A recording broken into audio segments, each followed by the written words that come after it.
Bismillahirrahmanirrahim. Dalam cahaya ini terdapat penjelasan singkat 26 obat yang dapat menjadi penyegar hakiki dan balsam penyembuh bagi mereka yang mendapatkan bala dan musibah serta sakit yang merupakan 1/10 dari umat manusia. Obat pertama, wahai yang sakit dan tak berdaya, jangan gelisah, bersabarlah, karena sesungguhnya derita sakitmu itu bukanlah sebuah penyakit, tetapi justru sebuah obat. Karena umur manusia adalah modal yang terus berkurang, sehingga akan habis begitu saja jika tidak berbuah. Apalagi jika usia tersebut dilalui dengan santai serta penuh kealpaan, maka akan berlaku dengan cepat.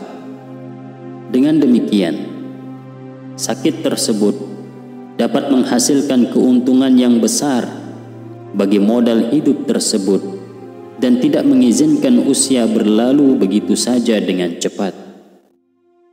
Dengan demikian, ia tampak memperlambat langkah-langkah umur, menghentikan serta memperpanjangnya hingga berbuah, kemudian kembali ke asalnya. Bukankah ketika usia yang panjang dilalui dengan penuh derita, maka akan diucapkan kalimat-kalimat berikut: betapa panjangnya waktu menderita dan pendeknya waktu gembira. Obat yang kedua, wahai penderita sakit yang kehabisan kesabaran, bersabarlah, bahkan bersyukurlah, karena derita sakitmu ini bisa menjadikan detik-detik umurmu setara dengan berjam-jam ibadah. Sebab ibadah terbagi menjadi dua. Pertama, ibadah aktif atau ijabiyah yang mewujud dalam pelaksanaan salat, doa, dan semisalnya. Kemudian yang kedua, ibadah pasif atau salbiyah, di mana penderita sakit di dalamnya bersimpuh menyerah diri kepada Sang Pencipta yang Maha Penyayang, sembari memohon perlindungan dan bersujud padanya. Kondisi yang bersumber dari perasaan ketidakberdayaannya di hadapan penyakit dan musibah tersebut, sehingga ia mendapatkan ibadah ma'nawiyah yang suci, bersih dari segala bentuk riya.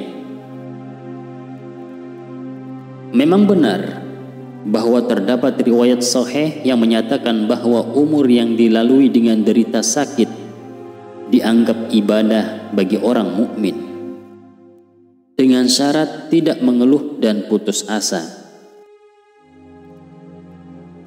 Rasulullah Shallallahu Alaihi Wasallam bersabda,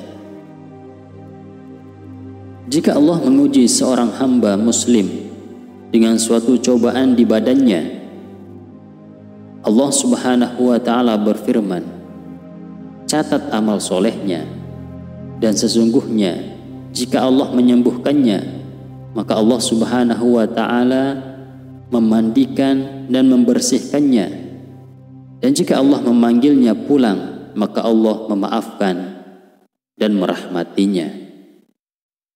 Hadis riwayat Ahmad. Bahkan telah dikonfirmasikan oleh berbagai riwayat yang sahih dan kasyfiyat atau penyingkapan batiniah yang benar, bahwa 1 menit derita mereka yang bersyukur dan bersabar setara dengan 1 jam ibadah, dan 1 menit derita bagi ahlullah al-kamilin atau mereka yang telah mencapai kesempurnaan rohani setara dengan ibadah 1 hari penuh. Oleh karena itu, wahai saudaraku, Janganlah Anda ragu akan penyakit yang menjadikan derita 1 menit setara dengan 1000 menit, sekaligus memberikan umur yang panjang kepadamu. Bersyukurlah atasnya. Obat yang ketiga. Wahai penderita sakit yang tak berdaya, sesungguhnya manusia tidak datang ke dunia ini untuk bersenang-senang. Hal tersebut dibuktikan dengan perginya semua yang telah datang, dan pemuda menjadi tua, dan keberadaan semua manusia dalam lingkaran perpisahan. Sementara Anda menyaksikan manusia sebagai ciptaan paling sempurna, paling mulia, dan paling lengkap, bahkan manusia sebagai tuan atau penghulu seluruh makhluk hidup. Akhirnya menjalani hidup dengan susah dan penuh derita, sembari menjatuhkan diri ke dalam tingkatan yang lebih hina dari binatang, karena memikirkan kesenangan masa lalu dan musibah yang akan datang. Oleh karena itu, manusia tidak datang ke dunia ini hanya untuk menjalani hidup indah dan nyaman, yang dihiasi dengan ketenangan dan kejernihan. Akan tetapi, manusia datang untuk mendapatkan kebahagiaan hidup abadi melalui jalan perdagangan dengan modal besar, yaitu umur. Jika tidak ada penyakit, maka kesehatannya dapat membuat manusia tersebut berada dalam kelalaian. Dunia mulai tampak manis, menghijau, dan indah dalam pandangannya. Pada saat itu, ia terserang penyakit lupa akhirat. Dia tidak ingat kematian dan kubur, dan menghabiskan umur yang merupakan modal berharganya dengan sia-sia. Pada saat itu, yang paling cepat membuka matanya adalah penyakit. Seakan-akan penyakit tersebut berkata kepadanya, Anda tidak abadi dan dibiarkan begitu saja. Anda memiliki kewajiban. Tinggalkan sifat sombong dan ingat Tuhan yang menciptakan Anda. Ingat bahwa Anda akan masuk kubur, maka siapkan diri Anda. Dengan demikian, derita sakit laksana seorang mursyid yang rajin memberikan nasihat dan peringatan. Karena itu, tidak perlu mengeluh. Justru bernaunglah di bawah naungan syukur. Jika rasa sakit semakin menjadi-jadi, mohonlah kesabaran dari Allah Subhanahu wa Ta'ala. Obat yang keempat. Wahai penderita sakit yang selalu mengeluh, ketahuilah bahwa Anda tidak berhak mengeluh. Anda bahkan wajib bersyukur, wajib bersabar, karena hidup, jiwa, dan dirimu bukan milikmu. Bukan Anda yang menciptakannya dan dibeli dari pabrik atau perusahaan. Dengan demikian, ia milik yang lain. Sang pemiliknya dapat berbuat sesuai kehendaknya di kerajaan dan singgasananya. Sebagaimana yang tertera dalam kalimat ke-26 yang khusus membahas tentang qadar, yaitu seorang perancang kaya dan cakap mempekerjakan seorang fakir sebagai model selama 1 jam untuk memperlihatkan keindahan dan keberhargaan rancangannya. Dia pakaikan orang fakir tadi pakaian brokat yang dijahitnya sendiri, serta 1 set baju yang ia tenun dengan sangat indah. Ia selesaikan berbagai pekerjaan atas rancangannya tersebut. Kemudian ia tampilkan berbagai bentuk dan gaya guna menampilkan kehebatan rancangannya. Karena itu, ia memotong, mengganti, memanjangkan, dan memendekkan di sana-sini.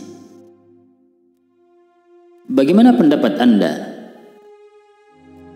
Apakah si fakir yang dipekerjakan ini berhak berkata kepada sang perancang yang cakap tersebut, Anda telah membuat saya lelah dan payah dengan permintaan Anda untuk membungkuk di satu waktu dan tegak di lain kesempatan. Anda telah merusak keindahan yang terukir pada baju ini yang sebenarnya mempercantik dan memperindah diriku dengan menggunting dan memendekkannya.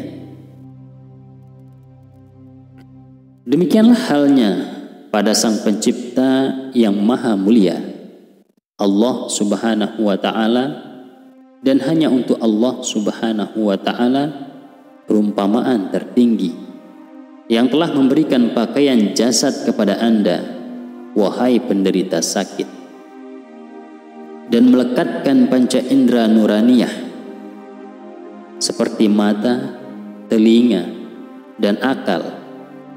Maka demi memperlihatkan pola asma Allah Subhanahu wa Ta'ala yang sangat indah itu,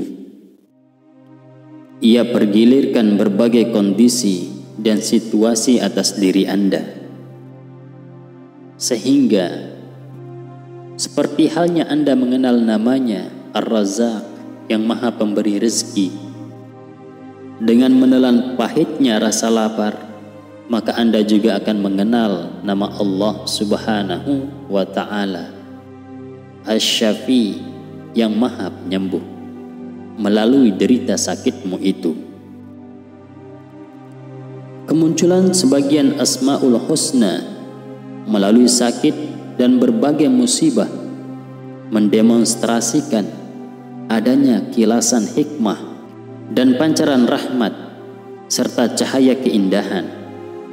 Dengan demikian, apabila tirai kegaiban terbuka, maka Anda akan menemukan berbagai makna yang dalam dan indah serta menyenangkan di balik derita sakit Anda.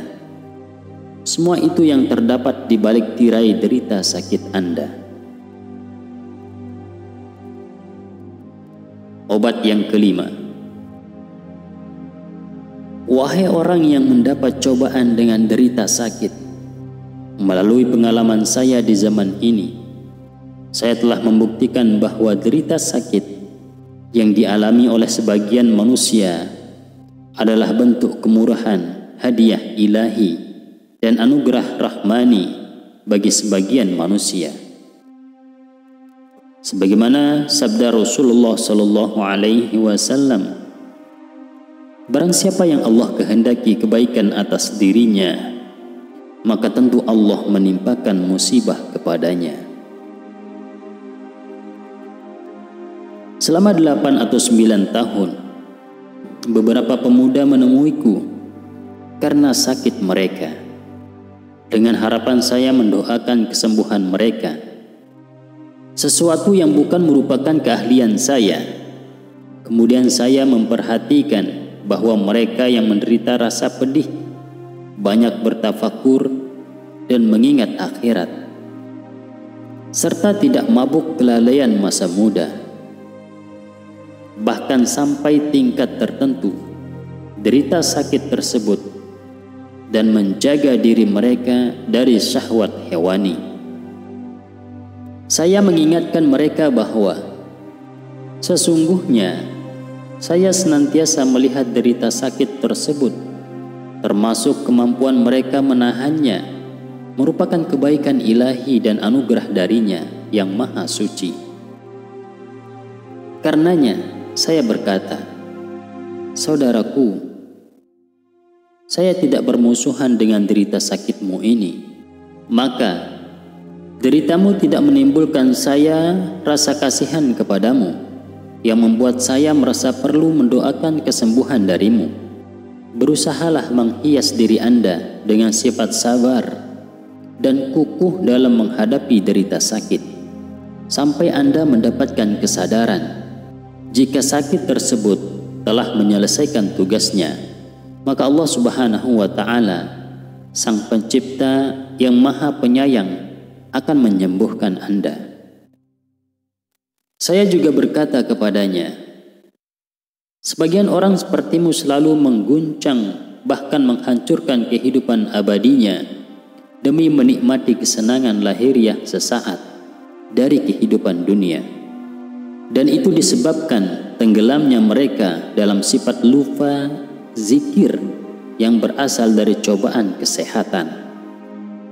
Mereka juga meninggalkan salat fardu, lupa akan mati, dan tidak mengingat Allah Subhanahu wa Ta'ala.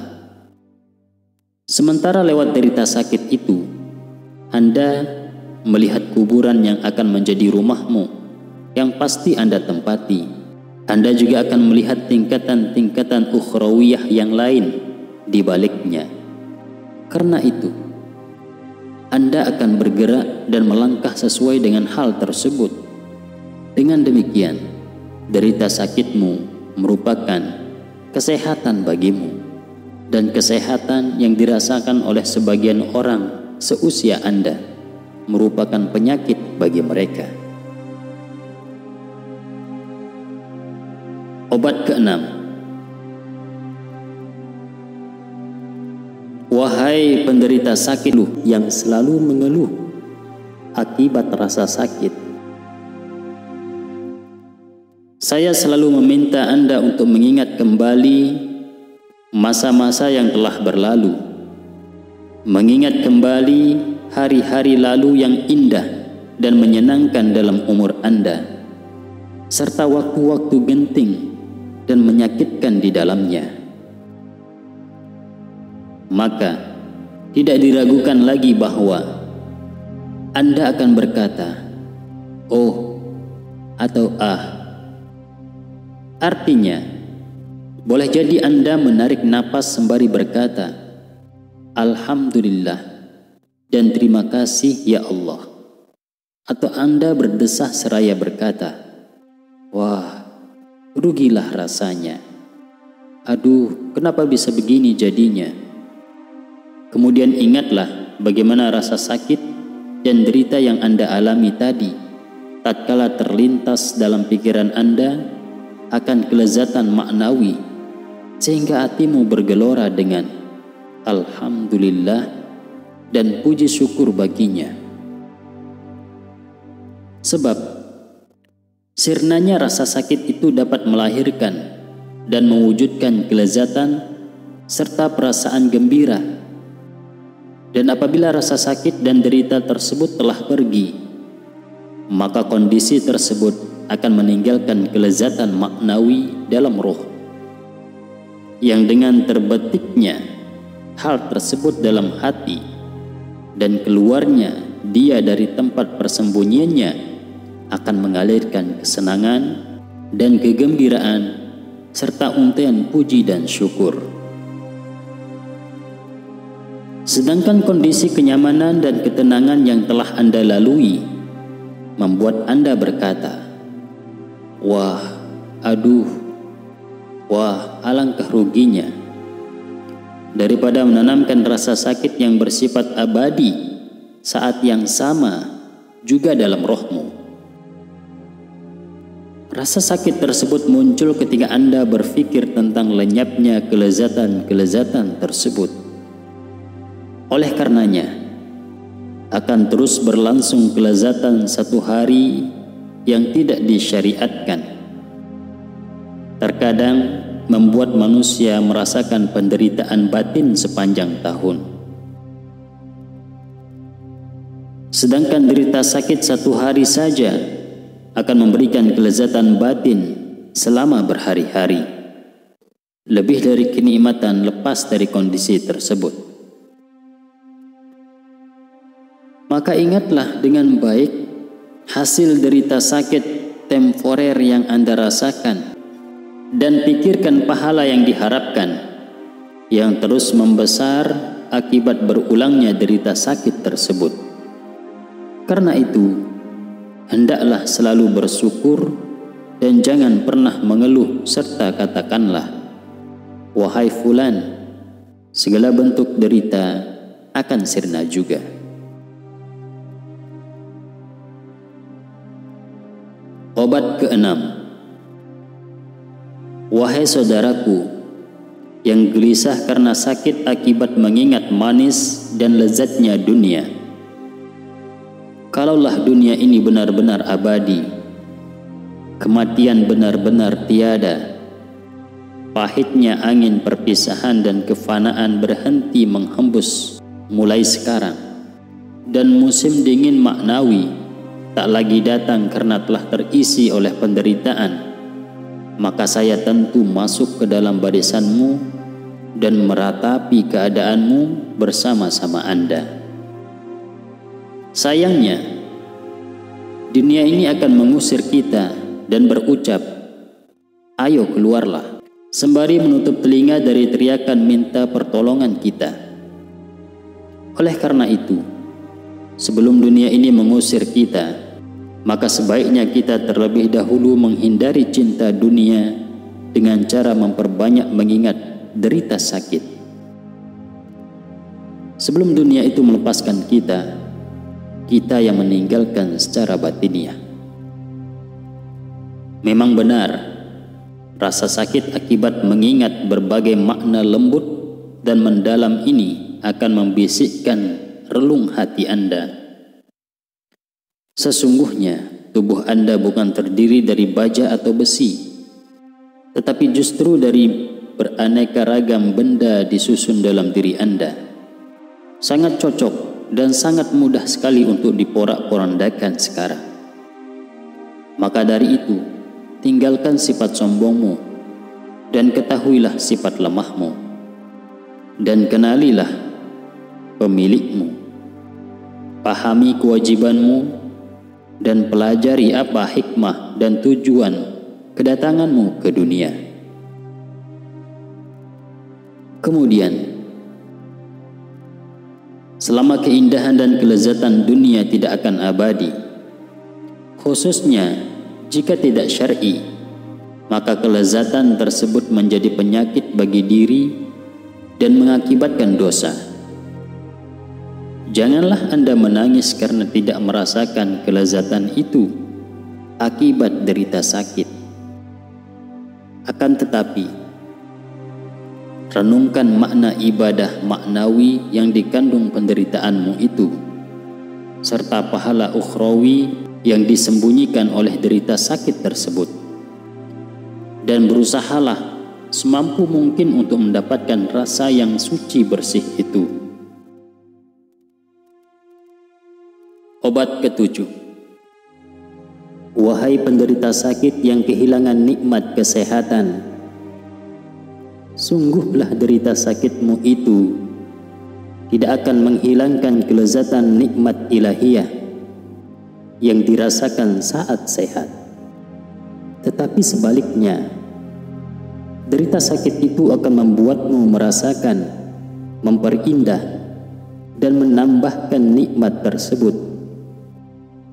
Hal itu terjadi karena tanpa ada perubahan pada sesuatu, maka rasa dan pengaruhnya akan memudar, sehingga para ulama berkata, sesungguhnya segala sesuatu itu dikenal melalui lawan jenisnya.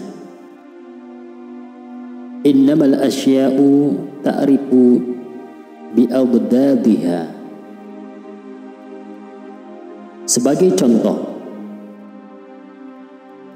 sekiranya tidak ada kegelapan, maka cahaya tidak akan dikenal dan tetap menjadi sesuatu yang tidak berarti.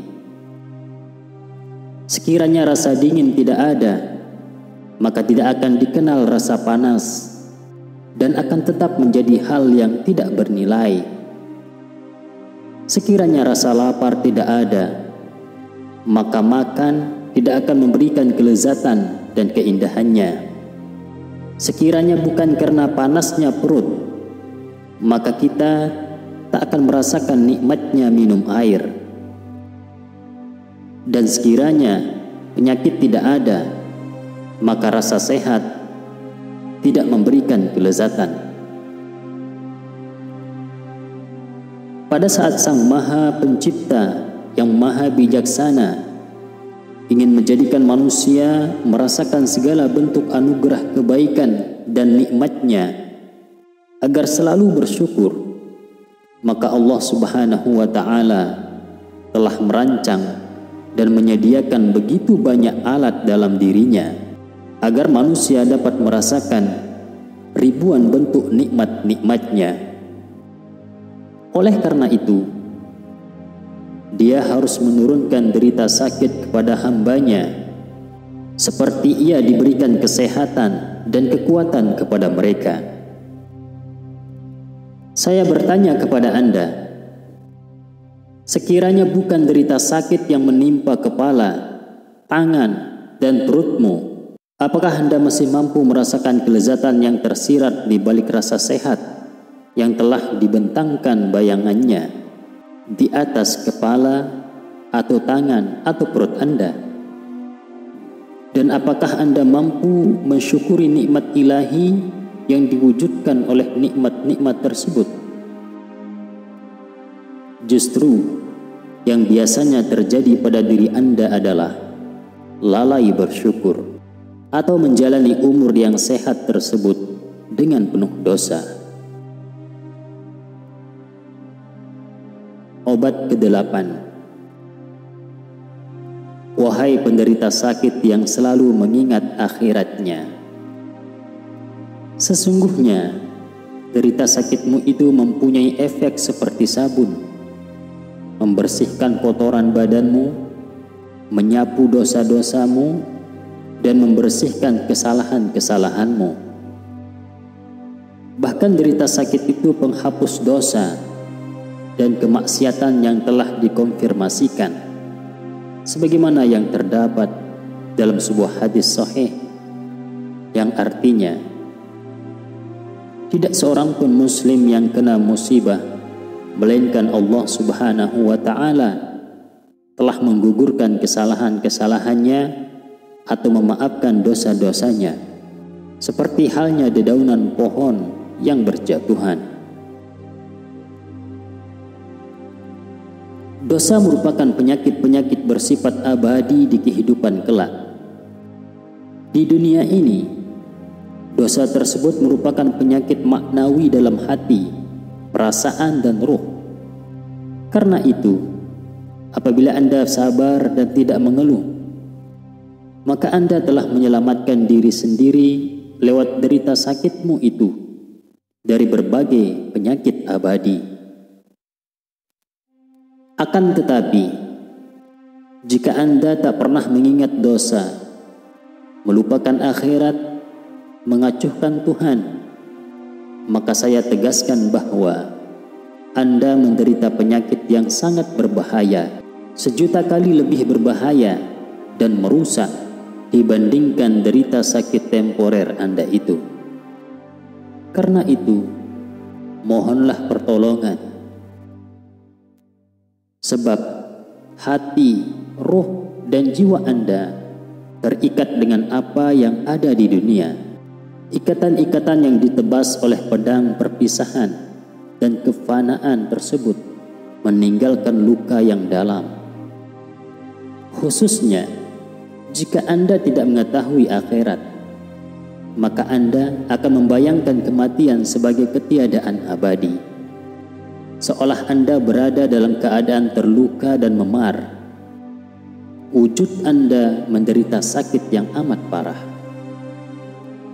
Karena itu, yang pertama-tama harus dilakukan adalah mencari obat keimanan yang pasti dapat menyembuhkan berbagai penyakit dan luka pada wujud maknawi Anda, dan meluruskan akidah.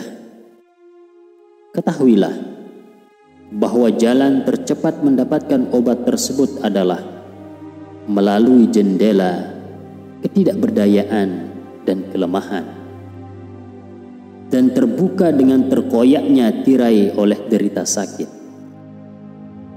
Setelah itu Anda akan mencapai pengetahuan akan kemampuan Sang Maha Kuasa yang maha kuat serta luas kasih sayangnya.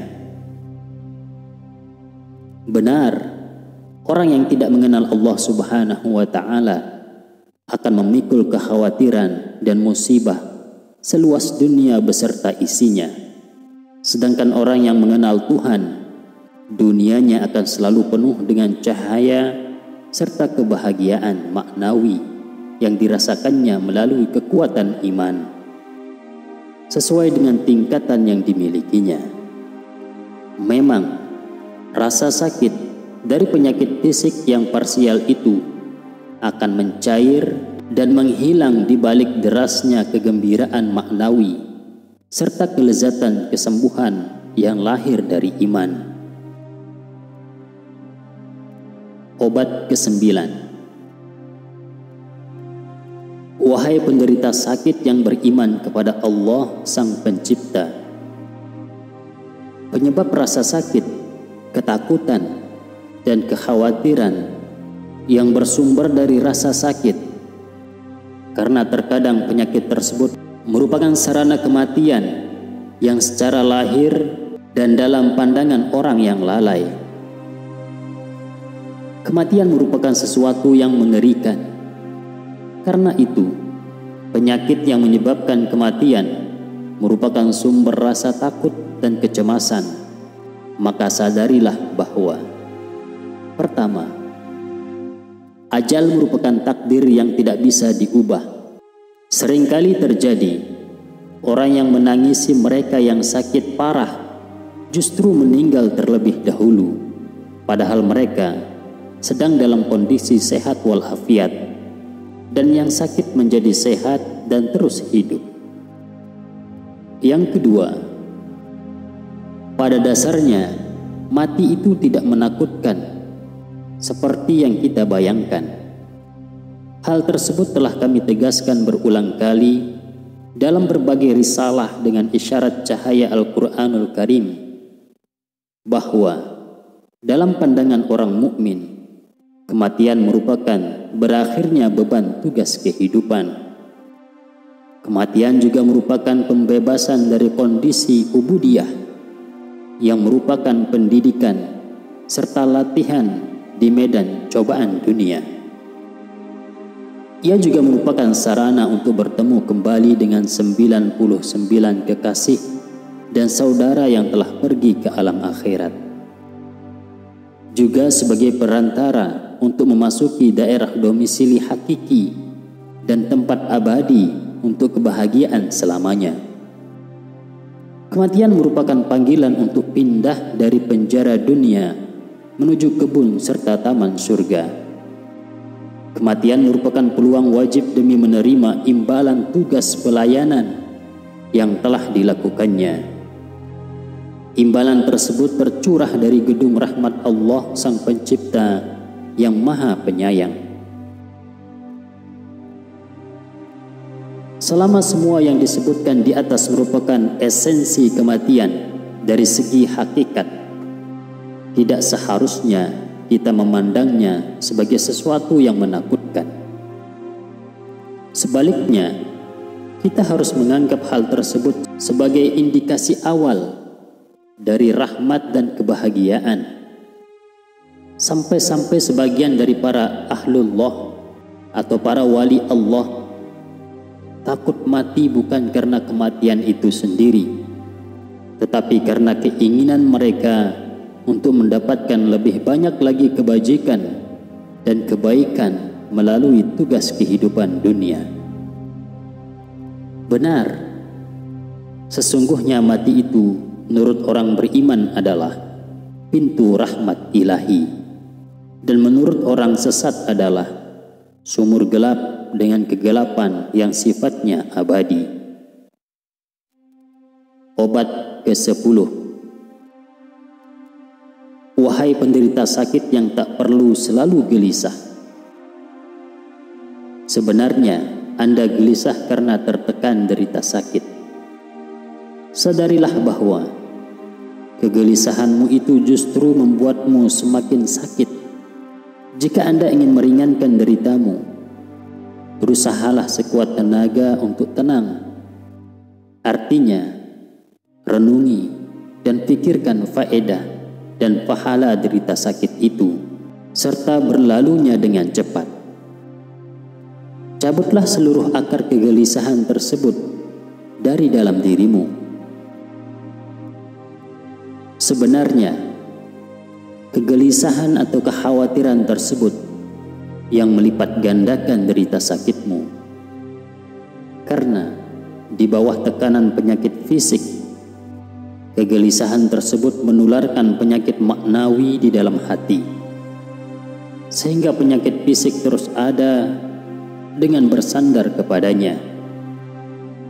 Oleh karena itu, jika Anda telah mengusir kegelisahan dan kekhawatiran dari dalam dirimu melalui penyerahan urusan kepada Allah Subhanahu wa Ta'ala, serta ridho atas segala ketentuan-ketentuannya, dan mengingat hikmah di balik derita sakit tersebut, maka penyakit fisik tersebut akan kehilangan akar terpenting dalam pengakarannya sehingga mereda. Akan tetapi, jika Anda menyertakan perasaan cemas dan was-was dengan penyakit fisik tersebut, maka derita sakit akan membesar 100% akibat rasa cemas yang besarnya hanya 10% saja. Dengan menghentikan kegelisahan tersebut, maka hilang pula lah 9 dari 10 bagian pengaruh derita sakitmu.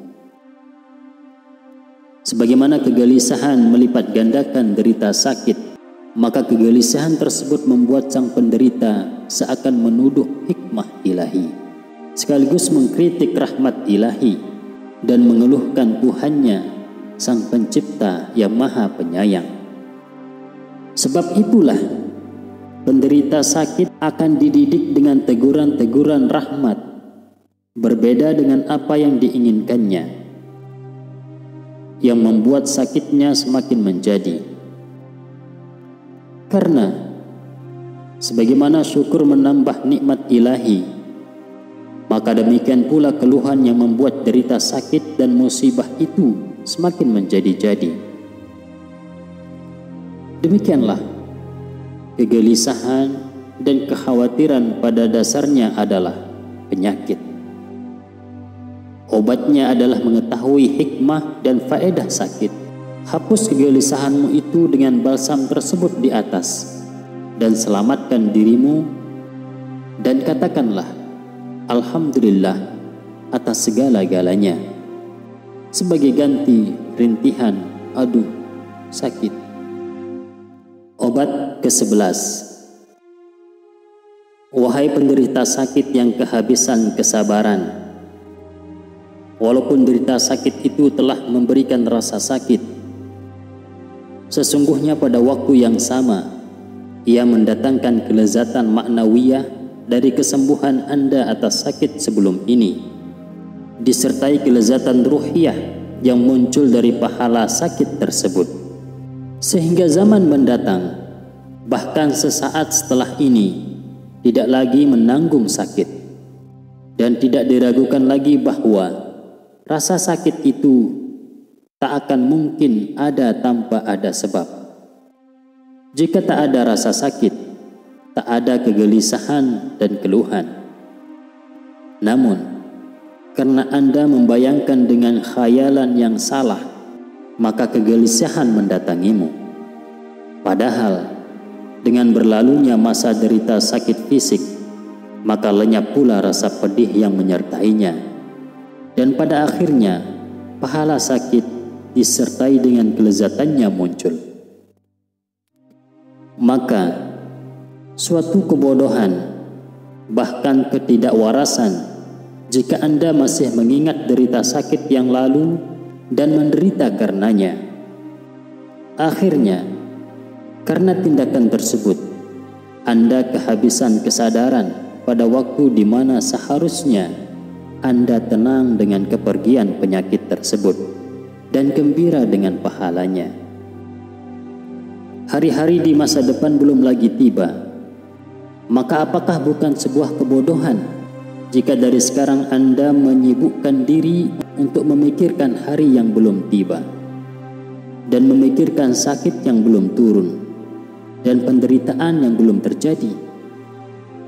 Sadarlah bahwa bentuk imajinasi seperti itu akibat berpikir jelek dan membebani diri dengan pedihnya derita sakit yang belum terjadi akan membuatmu kehilangan kesabaran dan mewarnai 3 macam ketiadaan dengan 3 derajat kewujudan.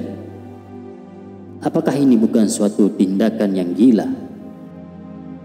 Selama waktu-waktu sakit yang telah lalu menimbulkan kegairahan dan kebahagiaan, selama waktu mendatang belum mewujud, maka penyakit tiada dan derita sakit juga tiada. Oleh karena itu, duhai saudaraku, jangan sia-siakan apa yang Allah berikan padamu berupa kekuatan kesabaran. Kumpulkan semua kesabaranmu itu demi menghadapi cobaan derita sakit yang akan menimpamu sekarang ini.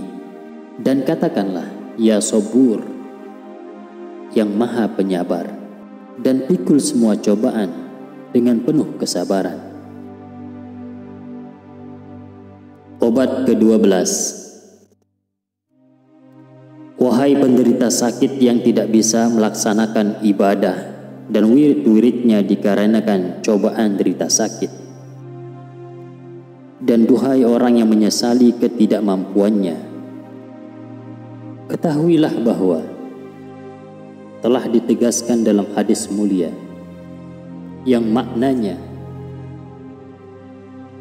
sesungguhnya orang mukmin yang bertakwa akan tetap mendapatkan pahala ibadah yang biasa dilakukannya walau dalam keadaan sakit. Dengan demikian, kondisi sakit tidak menghalangi pahalanya. Penderita sakit yang melaksanakan kewajiban semampu mungkin dengan bersabar dan bertawakal di tengah-tengah penderitaannya, maka derita sakitnya menempati posisi ibadah sunnah. Dengan demikian, derita sakit tersebut mengingatkan perasaan tidak berdaya dan lemah pada diri manusia, sehingga dengan kelemahan tadi, penderita sakit berdoa kepada Allah dengan sepenuh hati, lisan dan kolbu. Sesungguhnya Allah Subhanahu wa Ta'ala meletakkan pada diri manusia sifat ketidakberdayaan yang tak terbatas serta sifat kelemahan yang tak berakhir, agar manusia selalu bersandar kepada Allah dengan doa, memohon dan mengharap. Sebagaimana firman Allah dalam ayat suci yang mulia, Qul ma ya'ba'u bikum rabbi laula du'aukum. Katakanlah hai Muhammad, tidaklah kalian mendapat perhatian dari Tuhanmu kalau bukan karena doa kalian. Quran Surah Al-Furqan ayat 77. Karena penyakit merupakan penyebab doa yang tulus dan munajat yang merupakan hikmah ciptaan manusia, maka ia tidak sepantasnya dikeluhkan, tapi harus disyukuri. Maka tidaklah pantas apabila Anda mengeringkan aliran mata air dengan memperoleh kesembuhan.